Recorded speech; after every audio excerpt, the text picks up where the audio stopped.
Hello there. I know I have some The Princess in Black fans out there, so let's read another one. This is The Princess in Black and the Hungry Bunny Horde.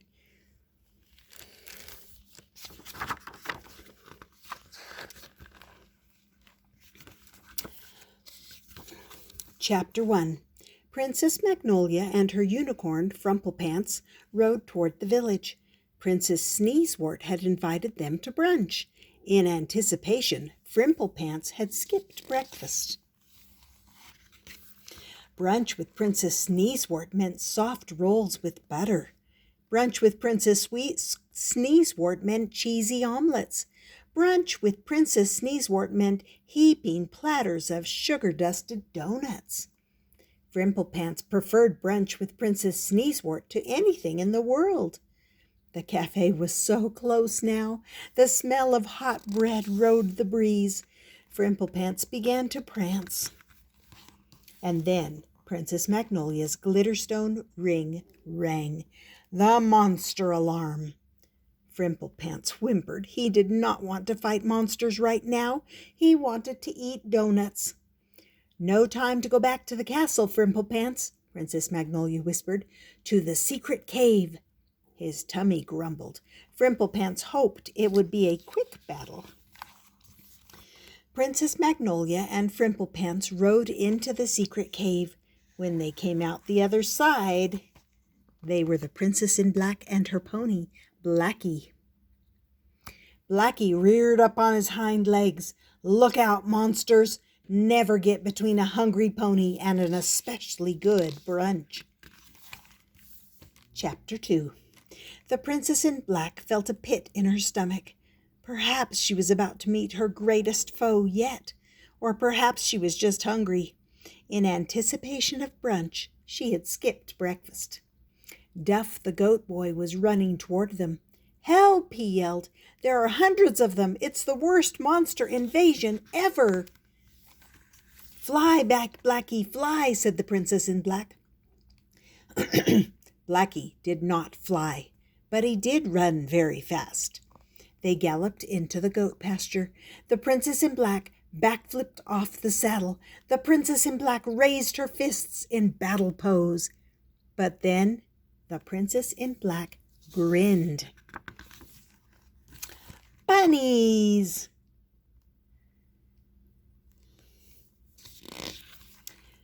Chapter 3. Duff the goat boy hurried back to the goat pasture. He liked to secretly study the Princess in Black's ninja moves. He needed more practice before he could become the Goat Avenger. But when he caught up, the Princess in Black was not battling beasts. The Princess in Black was making kissy faces. That was not right. The Princess in Black fought the monsters that threatened his goats. Never had she petted the monsters.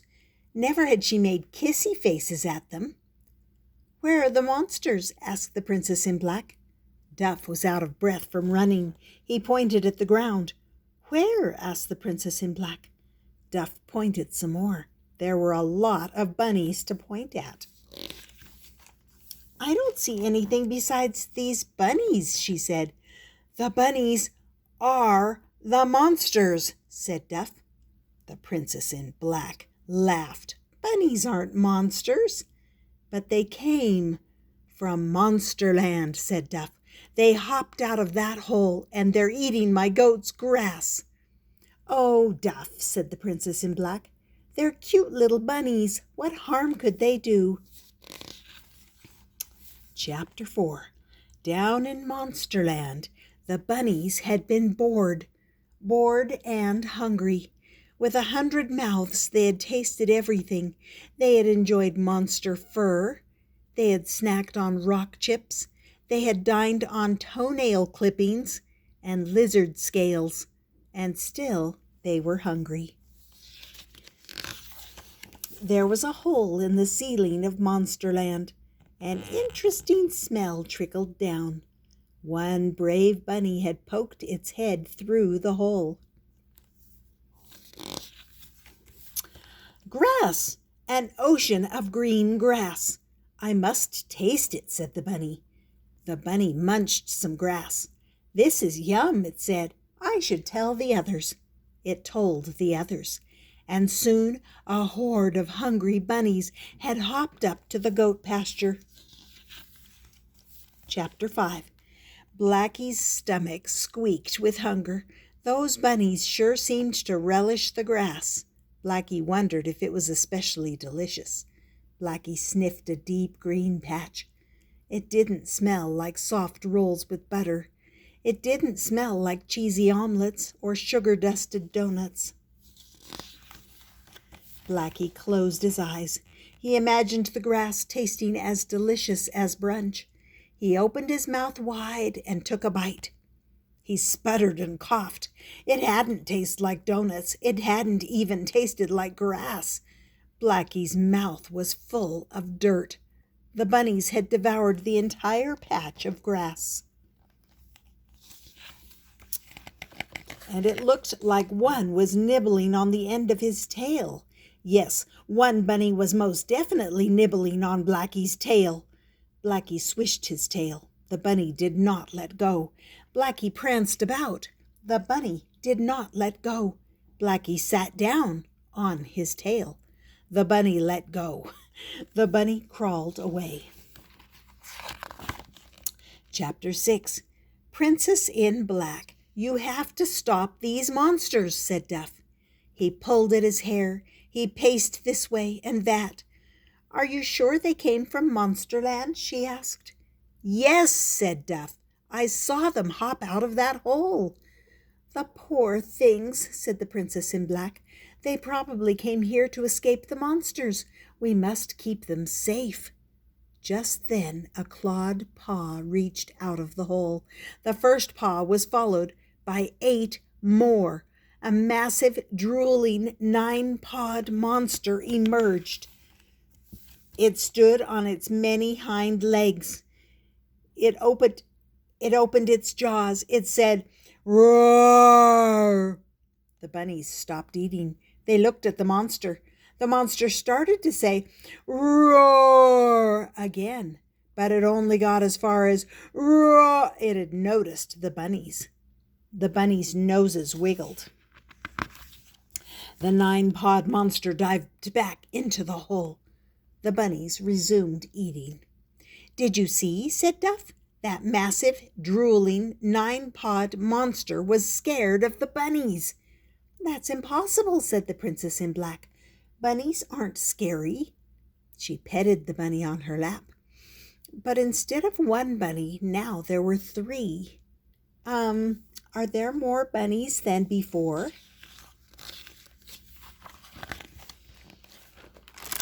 Chapter 7.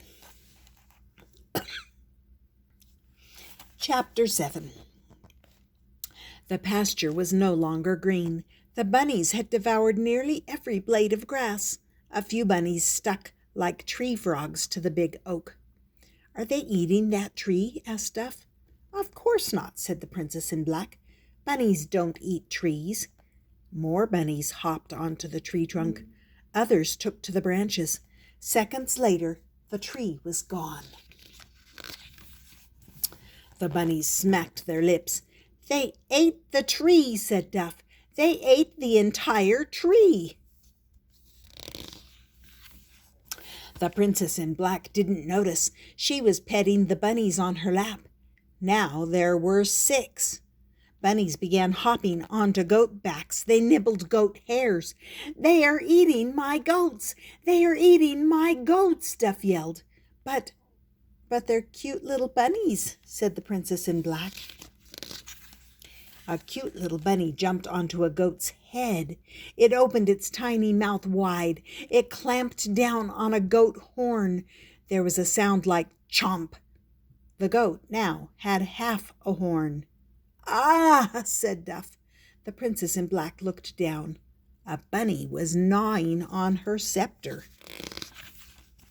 Chapter 8. The Princess in Black stood up. 10 bunnies rolled off of her lap. One was chewing a piece of her cape. You really are monsters, aren't you? She said.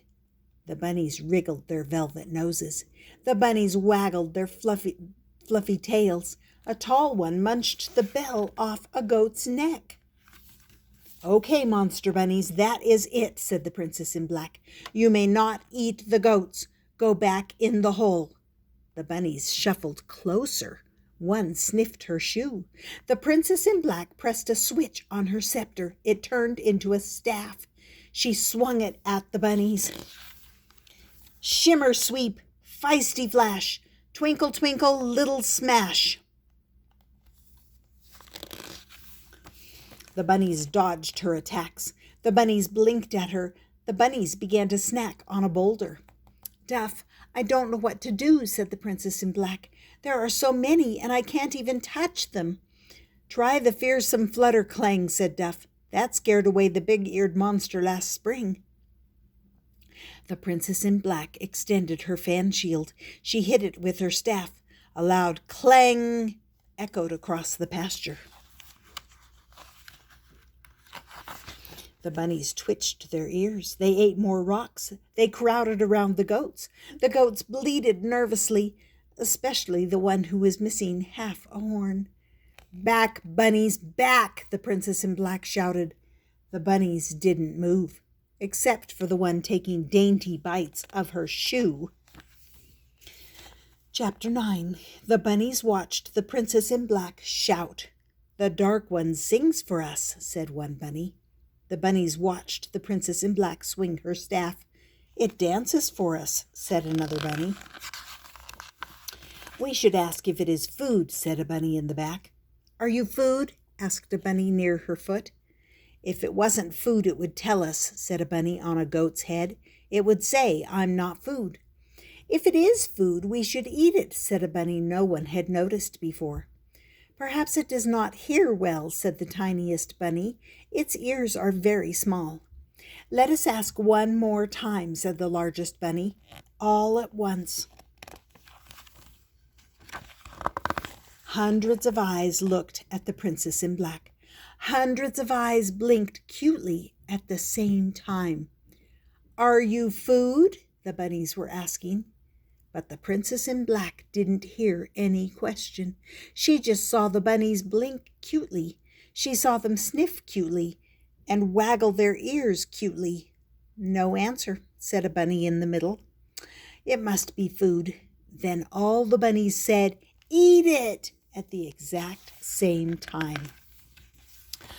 Chapter 10. The princess in black did not know the bunnies were speaking. Duff did not know. The goats did not know. The hungry bunny horde spoke the language of cuteness. Cute sniffles, cute waggles, cute hops. Only other cute animals could understand. And that was why Blacky understood. Because Blacky was not just Blacky the pony. He was also Frimplepants, Frimplepants the unicorn, and Frimplepants the unicorn was as cute as they come. Chapter 11. Blacky's tummy grumbled. It growled. It rolled, roared. Blacky had a hard time thinking about anything besides brunch. The brunch he was missing. Then he noticed the bunnies were saying something about eating. Did they want brunch? Were they wishing for rolls and omelets and donuts? No, they were going to eat the princess in black. The bunnies formed into one purple mass. Their mouths were open. Their teeth were shiny. Their black eyes stared at the princess in black. Blacky leaped in front of his friend. "Stop!" Blacky said with a soft neigh. All the bunnies looked at Blacky. "You may not eat her," Blacky said with a flutter of his eyelashes. "It does not speak," the bunny with a mouthful of princess shoe told Blacky. "It is food." "She is not yum," Blacky said with a frisky step. "She is yuck tasting. All the good food is gone." The bunnies looked around at the dry, dusty pasture. "Surely there is good food in Monsterland," said Blacky. "You have giant toenail clippings here?" asked the bunny off to the side. "No," said Blacky. "Scales? You have lizard scales to eat, maybe? Asked a bunny on Deaf's shoulder. No scales, said Blacky. How about monster fur? You have to have monster fur, said a fat bunny leaning against a goat. None, said Blacky. Don't toenails sound delicious? Yummy lizard scales? Tasty monster fur? I miss Monsterland, whimpered the smallest bunny. Me too, said hundreds of other bunnies. You should go back, said Blacky. Yes, said the monster bunnies. They stampeded into the hole. Chapter 12. Princess Sneezewort sat alone at a cafe table. There were soft rolls with butter. There were cheesy omelets. There were heaping platters of sugar-dusted donuts. There was no Princess Magnolia. There was no Frimplepants. Even Princess Sneezewort's pet pig, Sir Hogswell, had wandered off. The servers cleared the table. Brunch time was over. Brunch time was over. Princess Sneezewort sighed. She relished Princess Magnolia's friendship, but often Princess Magnolia showed up late, and often her dress was on inside out. How very curious, Princess Sneezewort said to herself. Where did Princess Magnolia go, and why did she dress in a hurry? Princess Sneezewort thought hard. She had almost figured it out. But just then, someone shouted her name. Was it Princess Magnolia with her dress inside out? No, it was the Princess in Black. She was leading a herd of goats to the village pasture. The goat boy was telling everyone that the Princess in Black and Blacky had saved his goats. The crowd cheered. Princess Sneezewort, she called. Princess Magnolia sent me to apologize. She is very sorry she could not meet you for brunch. How very curious, said Princess Sneezewort. Sadly, brunch time is over. Blacky whimpered. Which means it's lunchtime, said Princess Sneezewort. Will you join me? Blacky's eyes widened. His ears twitched. His tail swooshed. In the language of cuteness, he was cheering too. I'd prefer lunch with you to anything in the world, said the Princess in Black. Frimplepants the unicorn didn't get brunch that day, but Blacky the pony lunched like a king. And there they are. So, I hope you enjoyed that and that you click that subscribe button and come back often. And there will be more good stories about the Princess in Black and other good stories. And this was called The Princess in Black and the Hungry Bunny Horde. See you next time on Stories with Grandma.